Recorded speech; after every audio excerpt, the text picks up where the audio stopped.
Good morning વિદ્યાર્થી મિત્રો. આજે જોવાનો છે તત્વોના આવર્તી વર્ગીકરણનો છેલ્લો ભાગ એટલે કે આજે છે સાતમો ભાગ. સાતમા ભાગમાં આજે આપણે આ ચેપ્ટર પૂર્ણ કરીશું. તો અગાઉના 6 પાઠ તમે ખાસ જોઈ લેજો. અહીંયા તમને આઈ બટનમાં એને તમામ ભાગ જોવા મળી જશે ત્યાં.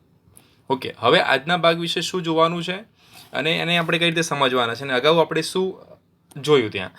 તો આધુનિક આવર્ત કોષ્ટક આપણે હેનરી મોસર દ્વારા જે આપવામાં આવ્યું એની ચર્ચા કરતા હતા. તો આ આધુનિક આવર્ત કોષ્ટકમાં આપણે તત્વોના જે વલણ છે કે એમનો શું ટ્રેન્ડ જોવાનો છે કે કઈ રીતે બદલાય છે, કયા ગુણધર્મો બદલાય છે, આવર્તમાં બદલાય છે, તો સમૂહમાં કઈ રીતે બદલાય છે અને ક્યાં સુધી બદલાય છે, એ તમામ ગુણધર્મો આજે આપણે જોવાના છીએ. અગાઉ ચર્ચા કરી હતી આપણે ઇલેક્ટ્રોન રચના વખતેની કે કઈ રીતે ઇલેક્ટ્રોન રચનામાં એમની સંયોજકતા ઇલેક્ટ્રોન એટલે કે છેલ્લી બાહ્યતમ કક્ષામાં રહેલા ઇલેક્ટ્રોન બદલાય છે. તો આપણે એમાં એવું જોયું હતું કે સમૂહની અંદર શું થતું હતું તો સંયોજકતા કક્ષાના જે ઇલેક્ટ્રોન છે, સમજો ત્યાં કે એની જે સંયોજકતા કક્ષા છે એમાં જે ઇલેક્ટ્રોન છે એ ઇલેક્ટ્રોનની સંખ્યા સમાન રહેતી હતી. સપોઝ આપણે પહેલા સમૂહમાં જોઈએ કે દરેક છેલ્લી કક્ષામાં કેટલા ઇલેક્ટ્રોન હતા? 1. પરંતુ એમાં કક્ષાઓ બદલાતી હતી, કક્ષાઓની સંખ્યા બદલાતી હતી. આપણે ખાસ જોયું ત્યાં. સપોઝ હાઇડ્રોજનમાં હતું કે, પછી લિથિયમમાં આવે છે કે અને એલ, એમ એક કક્ષા આગળ વધતી રહે છે. તો ત્યારબાદ આપણે આ જ અવલોકન બીજી આવર્તમાં કર્યું. તો આવર્તમાં જે આપણે અવલોકન કર્યું, સમજો મિત્રો, આવર્તમાં ઇલેક્ટ્રોન રચનાનું જે આપણે અવલોકન કર્યું એમાં શું થયું તો એમાં જે કક્ષાઓ હતી એ કક્ષાઓની સંખ્યા સમાન રહી. કક્ષાઓની જે સંખ્યા હતી એ સમાન રહી ત્યાં, બરાબર. પણ શું થયું તો સંયોજકતા કક્ષાના જે ઇલેક્ટ્રોન હતા એટલે કે છેલ્લી કક્ષામાં જે ઇલેક્ટ્રોન હતા એમાં +1 એટલે કે 1 એકમનો વધારો થતો હતો. કયો? 1 એકમનો વધારો. કેમ 1 એકમનો વધારો? કેમ કે એમના પરમાણુ ક્રમાંકમાં પણ 1 એકમનો વધારો થતો હતો. તો આજે કંઈક આપણે આ જ જોવાનું છે. આજે આપણે સમજવાના છે એમના આવર્તનીય ગુણધર્મો. ધ્યાન આપજો મિત્રો, કયા ગુણધર્મો જોવાના છે એમના? તો આવર્તનીય ગુણધર્મો. આવર્તનીય ગુણધર્મો એટલે શું? તો જે ગુણધર્મો ઇલેક્ટ્રોન રચનાના આધારે નક્કી કરવામાં આવે છે. સમજો, જે ગુણધર્મો ઇલેક્ટ્રોન રચનાના આધારે નક્કી કરવામાં આવે છે અથવા જે ગુણધર્મો ઇલેક્ટ્રોન રચના પર આધાર રાખતા હોય એવા ગુણધર્મોને આપણે કયા ગુણધર્મો કહીએ છીએ? તો આવર્તનીય ગુણધર્મો કહીએ છીએ. ક્લિયર થયું અહીંયાથી? તો એવા કયા છે? તો એવા ગુણધર્મો જ આજે ચર્ચા કરવાની છે. એમાં પહેલું છે સંયોજકતા, ત્યારબાદ છે પરમાણવીય ત્રિજ્યા, આગળ આવશે પરમાણુની ત્રિજ્યા એટલે કે આપણે એને શું કહીશું? પરમાણવીય ત્રિજ્યા, જેને આપણે બીજા અન્ય નામથી ઓળખીશું પરમાણવીય કદ. ત્રિજ્યા હોય એટલે કદ આધાર રાખે ત્યાં. ધાત્વીય ગુણધર્મો એટલે કે કેટલા અંશે તત્વ ધાતુ છે કે અધાતુ છે, તો ધાત્વીય ગુણધર્મો. વિદ્યુત ઋણતા એટલે કે વિદ્યુતની રીતે ધનમય છે કે ઋણમય છે, એ બધા જ ગુણધર્મો આવી ગયા. તો ચલો શરૂઆત કરીએ આપણે આ સમજવાની શરૂઆત કરીએ આપણે સંયોજકતાથી. શું છે સંયોજકતા અને આપણે કઈ રીતે સમજવાની છે? તો શું કહે છે કે કોઈ તત્વની સંયોજકતા એના પરમાણુની બાહ્યતમ કક્ષામાં રહેલા સંયોજકતા ઇલેક્ટ્રોનની સંખ્યા દ્વારા નક્કી થાય છે. શું કહે છે કે કોઈ પણ તત્વની સંયોજકતા જે છે એને પરમાણુની બાહ્યતમ એટલે કે સૌથી છેલ્લે આવેલી, બાહ્યતમ એટલે કે સૌથી છેલ્લી એક કક્ષામાં કેટલા ઇલેક્ટ્રોન રહેલા છે, સંયોજકતા ઇલેક્ટ્રોનની સંખ્યા એના દ્વારા નક્કી થાય. ઓકે, એનો મતલબ શું થયો કે બાહ્યતમ કક્ષામાં રહેલા ઇલેક્ટ્રોનની સંખ્યા પર આધાર રાખે છે. આ ઉપરાંત આપણે એ કહી શકીએ કે એક તત્વ અન્ય તત્વ એટલે કે બીજા તત્વ સાથે સંયોજાય તો એની જે ક્ષમતા કેટલી છે સાપેક્ષ ક્ષમતા પર આધાર રાખે છે કે એક તત્વ બીજા તત્વ સાથે સંયોજાય એની ક્ષમતા કે કેટલા ક્ષમતાથી કેટલી તાકાતથી સંયોજાઈ શકે છે એના પર આધાર રાખે છે. તો સંયોજકતા વિશે આપણે આગળ શું કરવાનું છે? જુઓ, સંયોજકતા કઈ રીતે ભણવાની છે? તો સંયોજકતા માટે સમજો તમે, સપોઝ આપણે લઈએ છીએ સોડિયમ અને ક્લોરિન, બંને ધ્યાન આપો, સોડિયમ અને ક્લોરિન. સોડિયમનો પરમાણુ ક્રમાંક થયો 11, ક્લોરિનનો પરમાણુ ક્રમાંક થયો 17. હું આની ઇલેક્ટ્રોન રચના લખું તો શું થાય? 2, 8, 10, 10 ને 1, 11. અહીંયા શું થઈ ગયું? 2 ને 8, 10, 10 ને 7, 17. હવે અહીંયા સંયોજકતા જોવાની છે. આ બેમાંથી તમને ખબર પડી હશે. તો સંયોજકતા ખાસ જોવાની છે અહીંયા. તો શું થશે જુઓ, 2, 8 તો બાહ્યતમ કક્ષા, અહીંયા બાહ્યતમ કક્ષા કઈ થઈ ગઈ? કે, એલ અને એમ. ચલો કે, એલ, એમ લઈએ તો 1. તો બાહ્યતમ કક્ષામાં કેટલા ઇલેક્ટ્રોન છે? 1. તો અહીંયા થઈ જશે 1. અહીંયા શું છે? 2, 8, 7. તો અહીંયા મિત્રો 7 નહીં થાય, 7 છે તો આપણે એને શેમાંથી જો 8 કરતા છે તો 8 - 7 કરીશું એટલે કેટલા આવશે? 1. તો આની સંયોજકતા થશે 1. કેમ આવું? સમજો કેમ આ રીતનું અને શું આમાં હોય છે તો સમજો પહેલાં તમે કે સપોઝ એક ઇલેક્ટ્રોન છે બાહ્યતમ કક્ષામાં, તો એક ઇલેક્ટ્રોન ગુમાવી દેશે. શું કરશે? ગુમાવશે. અને અહીંયાથી જ તમે યાદ રાખો, જો ઇલેક્ટ્રોન ગુમાવે તો કેવું આયન બને? તો વિદ્યુતની રીતે શું કહેવાય એને? ધન. અને જો ઇલેક્ટ્રોન સ્વીકારે એટલે કે ઇલેક્ટ્રોન મેળવે તો એને આપણે શું કહીશું? વિદ્યુતની રીતે આપણે કહીશું ઋણ કહીશું. ક્લિયર છે? આ ખાસ યાદ રાખવાનું છે. ઇલેક્ટ્રોન ગુમાવે તો ધન અને ઇલેક્ટ્રોન મેળવે સ્વીકારે એટલે કે ઋણ. હવે શું કહે છે? જો બાહ્યતમ કક્ષામાં એક ઇલેક્ટ્રોન છે, કેટલા ઇલેક્ટ્રોન? એક ઇલેક્ટ્રોન, તો એને શું કરશે? ગુમાવશે. 2 ઇલેક્ટ્રોન હશે તો પણ એને ગુમાવી દેશે. 3 હશે તો પણ એને ગુમાવશે. 4 ઇલેક્ટ્રોન મેળવશે પણ ખરું અને ગુમાવશે પણ ખરું. એના માટે આપણે સમજવું પડશે કાર્બનને અલગ. તો કાર્બન વિશે આખું ચેપ્ટર છે, આપણે ત્યાં સમજીશું. 5 ઇલેક્ટ્રોન હશે તો 3 ઇલેક્ટ્રોન સ્વીકારવાની વૃત્તિ ધરાવશે. 6 હશે તો 2 ઇલેક્ટ્રોન સ્વીકારશે. 7 હશે તો 1 ઇલેક્ટ્રોન સ્વીકારશે. જ્યારે 0 ઇલેક્ટ્રોન હોય અને 8 ઇલેક્ટ્રોન હોય એટલે કે ના હોય સંયોજકતા, એને શું કહીશું? સંપૂર્ણ ભરાયેલી સંયોજકતા કે સંપૂર્ણ ભરાયેલી ઇલેક્ટ્રોન રચના કહીશું, જે નિષ્ક્રિય વાયુઓની હોય છે. ક્લિયર છે અહીંયા? તો ખાસ ધ્યાને લેજો આ માહિતી. તો શું થશે સંયોજકતાની અંદર? તો ડાબીથી જમણી બાજુ આપણે ક્યાં જવાનું છે? આવર્તમાં આપણે ડાબીથી જમણી બાજુ જવાનું છે. તો જ્યારે આપણે આવર્તમાં, જો મિત્રો જ્યારે ડાબી જમણી બોલું ને તે આવર્ત જ હોય, તો જ્યારે આવર્તમાં આપણે ડાબીથી જમણી જઈશું તો ઇલેક્ટ્રોન રચના જે છે એની જે સંયોજકતા છે એ શરૂઆતમાં કેવી થશે? તો શરૂઆતમાં વધશે. ઇલેક્ટ્રોન રચના શરૂઆતમાં વધશે એટલે કે વધીને 1થી કેવી થશે? 4 થશે. ખાસ ધ્યાને લેજો, સંયોજકતા શરૂઆતમાં વધશે, 1થી 4 થશે અને ત્યારબાદ 4 થઈ ગયા બાદ ત્યારબાદ એક ઘટવાનું વલણ ધરાવે છે. એટલે કે શું થશે? એ 4થી ફરી પાછી શું થઈ જશે? 0. અહીંયા તમે પહોંચી જશો સમૂહ કયા ઉપર? 18 ઉપર. અને અહીંયા પહોંચી જશો આલ્કલી સમૂહ એટલે કે સમૂહ 1. ક્લિયર છે? સમૂહમાં શું થાય છે? તો સમૂહમાં સંયોજકતા એની સમાન હોય છે, માત્ર કક્ષાઓમાં વધારો થાય છે. સમજો, ડાબીથી જમણી જોઈ આવર્ત હતું, સમૂહમાં સંયોજકતા સમાન હોય છે. પહેલા સમૂહમાં ખબર છે આલ્કલી ધાતુઓમાં 1 1 1 આવે છે, એ સમૂહમાં સંયોજકતા સમાન હોય છે. માત્ર ને માત્ર એમની કક્ષાઓમાં વધારો થાય છે. તમે 12 એટલે કે મેગ્નેશિયમ અને 16 એટલે કે સલ્ફરની સંયોજકતા લખી શકો છો. 12 છે એટલે 12માં 2 8 અને 2 થાય, તો આની સંયોજકતા કેટલી? 2. સલ્ફર શું થઈ ગયું? 16. તો શું થઈ ગયું? 2 8 ને 2 10, 10 ને 6 16. તો અહીંયા 2 મેળવશે, 2 ગુમાવશે નહીં, 2 મેળવશે ત્યાં. ક્લિયર છે અહીંયા સુધી? ઓકે, ચલો આગળ વધીએ. શું કહે છે? પરમાણ્વીય કદ એટલે કે પરમાણુનું કદ. હવે પરમાણ્વીય કદ વિશે આપણે સમજવાનું છે કે પરમાણુને જો આપણે શું માની લઈએ? કે ગોળાકાર માની લઈએ. પરમાણુને આપણે કેવો નમૂનો માની લઈએ? તો ગોળાકાર નમૂનો માની લઈએ. તો પરમાણુ કદ હવે ગોળાકાર હોય છે, ગોળાકાર માની લીધું છે. એક વર્તુળ સ્વરૂપે જો આપણે દ્વિપરમાણીય માન્યું છે એનો, તો એને આપણે એક વર્તુળ તરીકે કલ્પીએ તો એને ત્રિજ્યા હોય. તો પરમાણુ કદ શબ્દ પરમાણુની ત્રિજ્યાનો ઉલ્લેખ કરે છે. ખાસ ધ્યાને લેજો. એક ગોળાકાર નમૂનો માની લો તો એમાં ત્રિજ્યા ઇમ્પોર્ટન્ટ છે એના કદ માટે. ત્રિજ્યા જેટલી વધારે એટલું કદ વધારે. પરમાણ્વીય કદને એક સ્વતંત્ર પરમાણુના કેન્દ્રથી એટલે કે પરમાણુ જે છે એના કેન્દ્રથી સૌથી બહારની કક્ષા વચ્ચેનો, સૌથી બહાર કઈ કક્ષા આવેલી છે એ કક્ષા વચ્ચેના અંતર સ્વરૂપે જોવામાં આવે છે. એક પરમાણુના કેન્દ્રથી એની સૌથી બહારની કક્ષા છે એના વચ્ચેના અંતર સ્વરૂપે એને જોવામાં આવે છે. તો એ જ રીતે તમને અહીંયા આપ્યું છે કે હાઇડ્રોજન પરમાણુની પરમાણુ ત્રિજ્યા કેટલી યાદ રાખવાની છે? 37 પિકોમીટર. અહીંયા ઉલ્લેખ કર્યો છે કે 1 પિકોમીટર એટલે કે 10ની કેટલી ઘાત થાય? તો 10ની -12 થાય. એવા અલગ પણ યુનિટ આપણે કીધા હતા કે 1 એંગસ્ટ્રોમ એટલે કે 10ની માઇનસ કેટલી થશે? 10 થશે. 10ની -10 મીટર થાય. 1 મિલીમીટરમાં શું થાય? 10ની માઇનસ કેટલી થાય? 3 થાય. 1 માઇક્રોમીટરમાં કેટલી થશે મિત્રો? 10ની -6 થશે. અને આનું અંદર પણ તમે એનું સાપેક્ષ રૂપાંતરણ કરી શકો છો. તો હાઇડ્રોજન પરમાણુ માટે શું યાદ રાખવાનું છે? 37 પિકોમીટર યાદ રાખવાનું છે. 1 પિકોમીટર એટલે કે 10ની -12 મીટર થાય, એ પણ યાદ રાખવાનું છે. હવે શું થાય છે સમજવાનું છે કે અહીંયા કઈ રીતે એનો ફેરફાર થાય છે સમૂહમાં. તો પહેલાં આપણે આવર્ત જોઈ લઈએ. આવર્તમાં ડાબીથી જમણી તરફ જતા, આવર્તમાં ક્યાં જવાનું છે? ડાબીથી જમણી, લેફ્ટ ટુ રાઈટ. ડાબીથી જમણી આવર્તમાં જતાં પરમાણ્વીય ત્રિજ્યા ઘટે છે. પરમાણુની ત્રિજ્યા કેવી થાય છે? ઘટે છે. સમજો કેન્દ્રીય વીજભાર વધવાની સાથે ઇલેક્ટ્રોન કેન્દ્ર તરફ ખેંચવાનું વલણ ધરાવે છે, જેના કારણે કદ ઘટે છે. એટલે શું સમજીએ?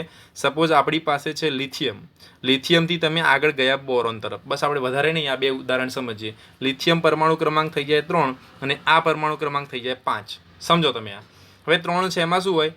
2 અને 1. અહીંયા શું થશે? 2 અને 3. બરાબર. હવે કેન્દ્રમાં અહીંયા પ્રોટોન કેટલા થઈ ગયા? તો જેટલા ઇલેક્ટ્રોન હોય એટલા પ્રોટોન હોય. તો અહીંયા 5 પ્રોટોન થયા. તો કેન્દ્રમાં પ્રોટોનનું બળ વધ્યું. અહીંયા કેટલા પ્રોટોન હતા? તો 3 હોય. બરાબર છે. પરમાણુ ક્રમાંક 3 છે એટલે પ્રોટોનની સંખ્યા 3 હોય. અહીંયા પરમાણુ ક્રમાંક 5 છે તો પ્રોટોનની સંખ્યા કેટલી? 5. તો જ્યારે 3 થી 5 એટલે કે ધન વીજભાર વધ્યો. હવે ધન વીજભાર વધ્યો તો કેન્દ્રમાં તાકાત વધી અને એ તાકાત બાહ્યતમ કક્ષાને પોતાની તરફ ખેંચશે એટલે શું થશે? પરમાણુનું કદ થોડું સંકોચાશે અને એ સંકોચાવાના કારણે જ એનું પરમાણુનું કદ ઘટે છે. તમે એક આ ખાસ ધ્યાન રાખી શકો છો. એટલે જ જો તમે આખી હાર ગણો તો એમાં જે આવર્ત છે ને, એમાં લિથિયમનું કદ છે એ ઓક્સિજનના પરમાણુ કદ કરતાં વધારે છે. લિથિયમનું જે છે એ ઓક્સિજન કરતાં વધારે છે બીજા આવર્તની અંદર. કેમ કે લિથિયમમાં જુઓ 3 અને પેલામાં આમાં જો તમે ઓક્સિજન ગણશો તો 8. તો તમારે નથી વિચારવાનું 8 છે એટલે કે બાહ્યતમ કક્ષા વધી, પણ સાથે સાથે એ તો વિચારો તમે કે પરમાણુમાં પ્રોટોનની તાકાત વધી છે, એટલે કે સેન્ટરમાં તાકાત વધી છે. તે બહુ આકર્ષણ બળથી એ બાહ્યતમ કક્ષાના ઇલેક્ટ્રોનને પોતાની સાથે જકડી રાખશે ત્યાં. તો આ જ કહેવા માંગે છે સ્ટેટમેન્ટ, વધવાની સાથે ઇલેક્ટ્રોન કેન્દ્ર તરફ ખેંચાવાનું વલણ ધરાવે છે, કેમ કે કેન્દ્રમાં તાકાત વધી છે, જેના કારણે પરમાણુનું કદ ઘટે છે. હવે શું કહે છે? હવે કહે છે કે સમૂહમાં તમે ઉપરથી નીચે જાઓ. ઉપરથી નીચે સમૂહમાં જવાય અને આવર્તમાં ડાબીથી જમણી જવાય. પરમાણ્વીય કદ વધે છે. શું કહે છે? પરમાણુ કદ વધે છે. આવું એટલા માટે થાય છે કે સમૂહમાં નીચે તરફ જતા નવી કક્ષા ઉમેરાય છે. અહીંયા તમારે થોડોક એક પ્રશ્ન રહે કે કેમ આવું? તો જુઓ, આવર્તમાં આપણે એક જ આવર્તમાં શું કીધું? 2 જ કક્ષા હોય. આવર્તમાં 2 જ કક્ષાઓ હોય. બરાબર છે. બીજા આવર્તની વાત કરું તો 2 કક્ષાઓ રહી. ત્રીજા આવર્તમાં કદાચ એક કક્ષા વધશે ત્યાં. ઓકે, 2 આવર્તમાં અને એમાં પાછી કેન્દ્રમાં તાકાત વધી, એટલે કે જે બાહ્યતમ કક્ષાના ઇલેક્ટ્રોન હતા એને પોતાની સાથે જકડી રાખ્યા. તો સમૂહમાં તો શું થાય છે? કક્ષાઓ જ વધે છે. કક્ષાઓ એટલે કે કક્ષા આગળ જાય છે. 2 કક્ષા છે, પછી ત્રીજી કક્ષા, પછી ચોથી કક્ષા, એટલે કે શું કહે છે? નવી કક્ષા ઉમેરાય છે. તેનાથી કેન્દ્ર અને સૌથી બહારની કક્ષા વચ્ચેનું અંતર જે છે એ વધે છે. એટલે કેન્દ્રીય ધન વીજભાર વધવા છતાં પરમાણુ કદ વધે છે. જુઓ, કક્ષાઓની સંખ્યા સમાન છે અને કેન્દ્રીય ધન વીજભાર વધે છે તો પરમાણુ કદ ઘટે છે. ખાસ સ્ટેટમેન્ટ ધ્યાન આપજો મિત્રો. અને કક્ષાઓ વધે છે તો કેન્દ્રીય ધન વીજભાર ભલે વધતો, પણ સામે કક્ષાઓ વધી ને, તમે દૂર ગયા છો તો એનું પરમાણુ કદ શું થાય છે? વધે છે. ખાસ અહીંયા ધ્યાન આપજો. હાઇડ્રોજન પરમાણુની પરમાણુ ત્રિજ્યા કેટલી યાદ રાખવાની છે આપણે?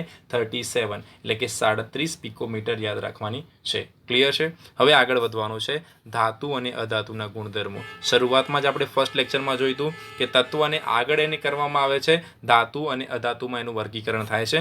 અર્ધધાતુ પણ છે. ચલો આગળ વધીએ. શું કહે છે કે સોડિયમ અને મેગ્નેશિયમ જેવી ધાતુ આવર્ત કોષ્ટકમાં કઈ બાજુ છે? ડાબી બાજુ છે. અને સલ્ફર અને ક્લોરિન જેવી અધાતુ કઈ બાજુ છે? તો જમણી બાજુ છે. તો વચ્ચે મધ્યમાં શું છે? તો મધ્યમાં વચ્ચે આપણી પાસે શું છે? સિલિકોન છે. સિલિકોન શું છે? જે અર્ધધાતુ અથવા તો આપણે શું કહીએ છીએ એને? ઉપધાતુ. અર્ધધાતુ અથવા તો ઉપધાતુ કહીએ છીએ, કારણ કે તે ધાતુઓ અને અધાતુઓ વચ્ચેના એટલે કે બંનેના કેટલા ગુણધર્મો ધરાવે છે. તો અહીંયાથી એક વસ્તુ ક્લિયર થઈ જાય. આવર્ત કોષ્ટકમાં ડાબી બાજુએ કોણ હોય છે? તો આવર્ત કોષ્ટકમાં ડાબી બાજુ હોય છે ધાતુઓ. આવર્ત કોષ્ટકમાં જમણી બાજુએ કોણ હોય છે? તો જમણી બાજુ હોય છે અધાતુઓ. અને આવર્ત કોષ્ટકમાં મધ્યમાં કોણ હોય છે? તો મધ્યમાં હોય છે અર્ધધાતુઓ. કેવી ધાતુઓ? અર્ધધાતુ, જેમને આપણે શું કહીએ છીએ? ઉપધાતુ. અને ઉપધાતુ ના હોય સેમિકન્ડક્ટર, મેટેલોઇડ પણ તમે એને કહી શકો છો. આટલું ક્લિયર છે? ઓકે. હવે આનો ગુણધર્મ કેવો બદલાય છે? તો અહીંયા એક વાંકી ચૂકી રેખા ધાતુને અધાતુથી અલગ કરે છે. વાંકી ચૂકી રેખા એટલે કે આ પ્રકારની એક રેખા છે. આ રીતે એક રેખા આવશે વાંકી ચૂકી રેખા. એ આ બંનેને અલગ કરે છે. એટલે ડાબી બાજુ અને જમણી બાજુને અલગ કરે છે. અને આ રેખાની કિનારી પર આવેલા તત્વો, આ રેખા જે છે એની કિનારી પર આવેલા તત્વો કયા છે? Boron, silicon, germanium, arsenic, antimony, tellurium અને પોલોનિયમ. યાદ રાખજો, એમ પણ પ્રશ્ન પૂછાય કે કિનારી પર આવેલા તત્વો જણાવો. તો કિનારી પર આવેલા તત્વો કયા છે? તો બોરોન છે, silicon, germanium, arsenic, antimony, tellurium અને બીજું કયું છે? પોલોનિયમ. તો જો સિલિકોન, બોરોનની તમને ખબર છે, બોરોન બી, સિલિકોન SI, જર્મેનિયમમાં શું થશે GE, આર્સેનિકમાં AS, એન્ટીમનીની સંજ્ઞા શું થશે SB, ટેલ્યુરિયમની થશે TE અને પોલોનિયમ એની થશે PO. આ બધા કેવા છે તો કિનારી પર આવેલા તત્વો છે જેઓને આપણે શું કહીએ છીએ ઉપધાતુ આવી ગયું ને મેટેલોઇડ, અને અર્ધધાતુ એટલે સેમી મેટલ. ઉપધાતુ એટલે મેટેલોઇડ, અર્ધધાતુ એટલે સેમી મેટલ, સેમિકન્ડક્ટર પણ કહીએ છીએ આપણે. ઓકે, એટલે શું છે કે બંધ નિર્માણ દરમિયાન ધાતુ ઇલેક્ટ્રોન ગુમાવવાની વૃત્તિ ધરાવે છે. એનો સ્વભાવ વિદ્યુતમય ધનમય કહેવાય છે, ઇલેક્ટ્રોપોઝિટિવ. હાલત જોયું આપણે કે જ્યારે બંધ નિર્માણ થાય ને મિત્રો, બંધ નિર્માણ થાય એમાં ઇલેક્ટ્રોનની ભાગીદારી કરવી જરૂરી છે. બંધ નિર્માણમાં શું હોય ઇલેક્ટ્રોનની ભાગીદારી. એટલે જો ઇલેક્ટ્રોન જો એ ગુમાવશે તો એ વિદ્યુતની દ્રષ્ટિએ કેવું બની જશે ધન, અને જો ઇલેક્ટ્રોન એ મેળવશે સ્વીકારશે તો વિદ્યુતની રીતે કેવું બની જશે તો એ બની જશે ઋણ. ક્લિયર છે? તો ઇલેક્ટ્રોન ગુમાવવાની વૃત્તિ ધરાવે એટલે સ્વભાવે વિદ્યુતમય ધન છે. લાસ્ટ સ્ટેટમેન્ટ ખાસ ધ્યાન આપજો, ગુમાવશે તો એટલે ધન છે. આપણે ઓલરેડી ડિસ્કશન કરી ચૂક્યા છે. હવે શું કહે છે કે એક વાંકી ચૂકી રેખા, તો આપણે ઓલરેડી જોઈ લીધું ત્યાં, બરાબર. બંધ નિર્માણ દરમિયાન ધાતુ ઇલેક્ટ્રોન ગુમાવવાની વિદ્યુતમય છે ત્યાં. આવર્તમાં જેમ જેમ સંયોજકતા કક્ષાના ઇલેક્ટ્રોન પર કાર્ય કરતો અસરકારક કેન્દ્રીય ધન વીજભાર વધે એમ ઇલેક્ટ્રોન ગુમાવવાની વૃત્તિ ઘટે. શું કહે છે કે ઇલેક્ટ્રોન પર કાર્ય કરતો અસરકારક કેન્દ્રીય વીજભાર વધે એટલે કે એમાં પ્રોટોનની સંખ્યા વધે.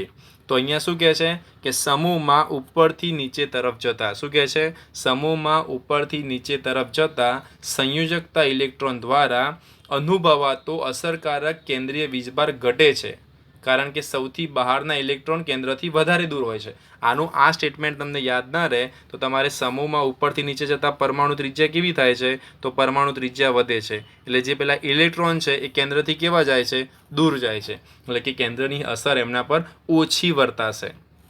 કેન્દ્રની અસર એના પર ઓછી વર્તાશે ત્યાં, એટલે કેવા થાય છે તો સહેલાઈથી દૂર થઈ શકે છે. તેથી ધાતુઓનું જો લક્ષણ હોય તો આવર્તમાં ડાબીથી જમણી તરફ જતા ધાત્વીય લક્ષણ ઘટે અને સમૂહમાં નીચે તરફ જતા વધે.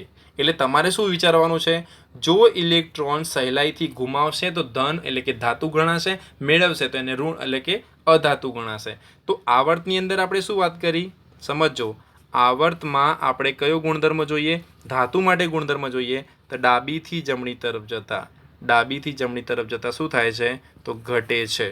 શું થાય છે ઘટે છે. અને સમૂહમાં શું થાય છે જુઓ, સમૂહમાં ઉપરથી નીચે તરફ જઈએ તો સહેલાઈથી ઇલેક્ટ્રોન ગુમાવી દે છે, એટલે શું થાય છે ધાત્વીય ગુણધર્મ કેવો થાય છે તો વધે છે. આ બે સ્ટેટમેન્ટ ખાસ ધ્યાન આપજો. અધાતુમાં આપણે એને રિવર્સ આખું ઊંધું વિચારવાનું છે કે ઇલેક્ટ્રોન મેળવીને બંધ બનાવે છે, એટલે કે ઇલેક્ટ્રોન સ્વીકારીને બંધ બનાવે છે, એટલે વિદ્યુતની રીતે કેવા છે ઇલેક્ટ્રોનેગેટિવ છે, ઋણ છે ત્યાં. તો શું કહે છે જોઈ લો, અધાતુ આવર્ત કોષ્ટકમાં જમણી તરફ ઉપરની બાજુએ હોય છે. આ વલણ આપણે શું કહે છે તત્વના ઓક્સાઇડના સ્વભાવે. હવે જો ઓક્સાઇડ કઈ રીતે બનશે તો જુઓ, ધાતુના ઓક્સાઇડ અને અધાતુના ઓક્સાઇડ. હવે તમારે યાદ શું રાખવાનું, અધાતુના ઉપરથી. અધાતુના ઓક્સાઇડ કેવા હોય છે તો એસિડિક, અને ધાતુના ઓક્સાઇડનો ગુણધર્મ કેવો હોય છે બેઝિક. અહીંયાથી આ બે વસ્તુ ખાસ યાદ રાખી દેવાની છે. અને પેલો જે ગુણધર્મ હતો એ અલગ. કેમ ધાતુઓ શું હતી જુઓ, અહીંયા ખાસ તમે સમજી લો. અહીંયા બે હું ડિફરન્સ આપું છું તમને, એક ધાતુનો અને બીજો કેવો છે અધાતુ. ધાતુ લેફ્ટ ટુ રાઈટ શું થશે ધાત્વીય ગુણધર્મ ઘટે. તો અહીંયા શું થશે, તમે લેફ્ટ ટુ રાઈટ આવો તો શું થાય વધે. સિમ્પલ, ઘટે તો વધે. અહીંયા ઉપરથી નીચે જતાં શું થાય છે વધે, અહીંયા ઉપરથી નીચે જતાં શું થાય ઘટે. કેમ, બંનેની વૃત્તિ બદલાઈ જાય છે ને, ઇલેક્ટ્રોન ગુમાવવાની, જ્યારે ગુમાવવાની વૃત્તિ ઘટતી જાય તો સ્વીકારવાની વૃત્તિ વધતી જાય. આ ખાસ ધ્યાનમાં રાખવાનું છે. અને છેલ્લે કીધું અધાતુ ઉપરથી યાદ રાખવાનું છે, અધાતુના ઓક્સાઇડ એસિડિક, ઉપરથી યાદ રાખજો, અને ધાતુના ઓક્સાઇડ કેવા છે બેઝિક છે. તો આ હતું ધાતુઓનું વલણ. તો મિત્રો આખા ચેપ્ટર દરમિયાન આપણે વાત કરી કે ક્યાંથી તત્વો શોધાયા હતા, કઈ રીતે શોધાયા હતા, એનું વર્ણન કઈ રીતે થયું, અને આપણે ડોબ્રેનર, ન્યુલેન્ડ, મેન્ડેલિફ, ત્યારબાદ આધુનિક આવર્ત કોષ્ટકમાં પહોંચી ગયા. આધુનિક આવર્ત કોષ્ટકમાં પહોંચ્યા બાદ આપણે એ પણ જાણકારી મેળવી કે એમનું વલણ કઈ રીતે, એમનો ટ્રેન્ડ કેવો છે, કઈ રીતે એમની વૃત્તિ બદલાય છે એ પણ જોયું. તો અહીંયા આપણે આ ચેપ્ટર આપણું પૂરું કરીએ છીએ. નેક્સ્ટ ચેપ્ટર વિજ્ઞાનની અંદર તમને બહુ જ જલ્દી મળશે ત્યાં, અને એક વખત આખો સિલેબસ પૂરો થશે. સમજો, એક વખત આખું સિલેબસ ચેપ્ટર વાઇઝ એક થિયરી વાઇઝ પૂરો થશે. પ્લસ ત્યારબાદ આપણે એની ક્વેશ્ચન આન્સર સિરીઝ ચાલુ કરીશું. એની અંદર ખાલી જગ્યાઓ પણ હશે, એની અંદર ખરા ખોટા પણ હશે, એની અંદર મોટા પ્રશ્નો પણ હશે. આપણે દરેકની ચર્ચા કરીશું. આપણે અસાઇનમેન્ટની પણ ચર્ચા કરીશું. અહીંયા ફૂલ્લી લાઈવ સોલ્યુશન કરીશું અને પરીક્ષા લગતું જેટલું પણ અહીંયાથી બની શકે will give it. So thank you so very much for watching this video, for your great support. Stay connected with us, stay healthy, be at your home and have a nice day.